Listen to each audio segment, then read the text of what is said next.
You know, we're all watching this explosive growth of AI, right? It feels totally unstoppable, like a rocket ship that's just taking off.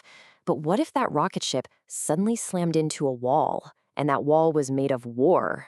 Okay, let's dive into a pretty startling scenario, one that could change everything we think we know about the future of artificial intelligence. So that brings us to the big question here. Just for a second, forget about smarter chatbots or AI that makes cool pictures. Imagine a world where a major global conflict suddenly erupts. Does the whole AI revolution just stop? Or does it morph into something completely different? Something harder, faster, and, maybe even a little bit scarier?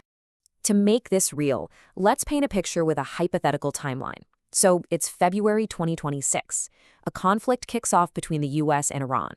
Almost overnight, the Strait of Hormuz, which is this critical artery for the world's oil, gets disrupted. And the result? A massive shock to the global energy supply. Prices go through the roof.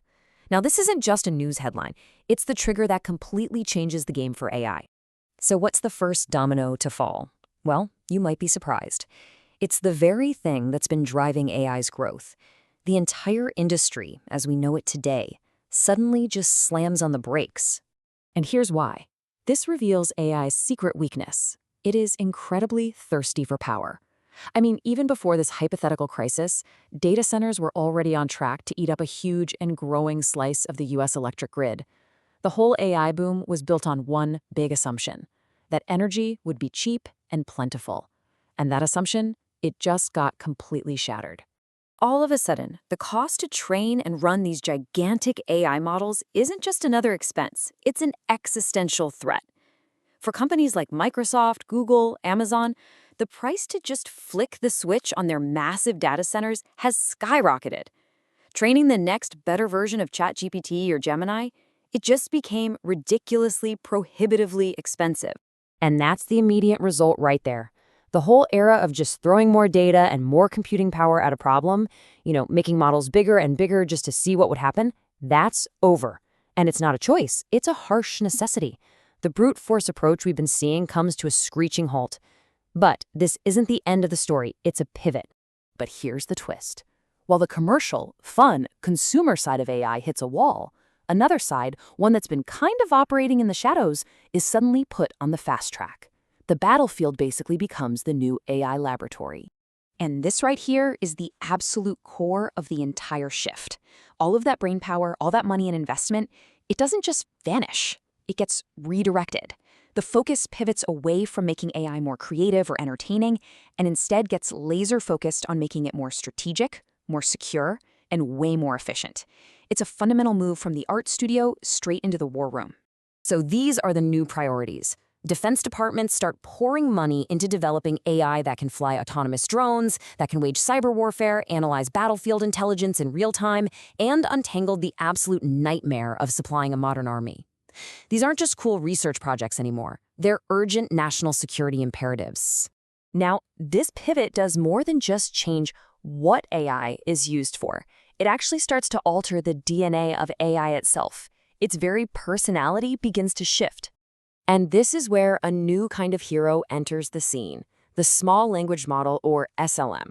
With energy costs being sky high, the game is no longer about building the biggest, most powerful model. It's about building the smartest, most efficient one. The new challenge is all about getting maximum performance out of minimum power, and SLMs are the answer. This becomes the new rulebook for AI development. It's no longer about whether an AI can write a nice poem. The new top priorities are: can it reason its way through a complex tactical problem? Is it secure enough to fend off enemy hackers? Is it brutally efficient? And can it do all of that without bankrupting the power grid? These are the questions that are now driving all the innovation. In this new, high-stakes world, even the AIs we already know start to develop these distinct wartime personas. You've got Claude, with its big focus on safety, becoming the go-to AI for governments and critical infrastructure. It's the trusted, constitutional choice. And then you have Grok, with its whole free speech vibe, which could become a total wildcard in the information war, either a tool for unfiltered truth or, a huge source of propaganda. So this whole crisis and the pivot that follows completely reshuffles the deck. A new world order starts to emerge in the AI industry, and it creates a really clear set of winners and losers. All right, let's break it down. In this new era of strategic, efficient AI, who actually thrives and who gets left behind in the dust of the old, energy-guzzling way of doing things? This table pretty much summarizes the entire journey we've been on. You can see the focus shifts hard from things like creativity to reasoning and security. Those consumer tools we use like ChatGPT or Gemini, they're not just for writing emails anymore. Their incredible analytical power gets repurposed for defense and military intelligence. The very purpose of these AIs has been transformed. So who ends up on top? Well, the winners are the established giants, your Googles, your Microsofts, the ones with the deep pockets and government contracts to survive the storm. Defense contractors and companies making those hyper-efficient chips, they thrive too. And the losers? It's the startups with no money and the open source community who get locked out by insane costs and new national security rules. And this leaves us with one last, kind of chilling thought. In a world where AI's evolution is forged in the fire of conflict, its whole purpose changes. So the next time you use an AI, it's really worth asking yourself, what priorities actually shaped its intelligence? Was it designed purely for your convenience? Or was it optimized for some strategic purpose that you can't even see? That line gets very blurry very, very fast.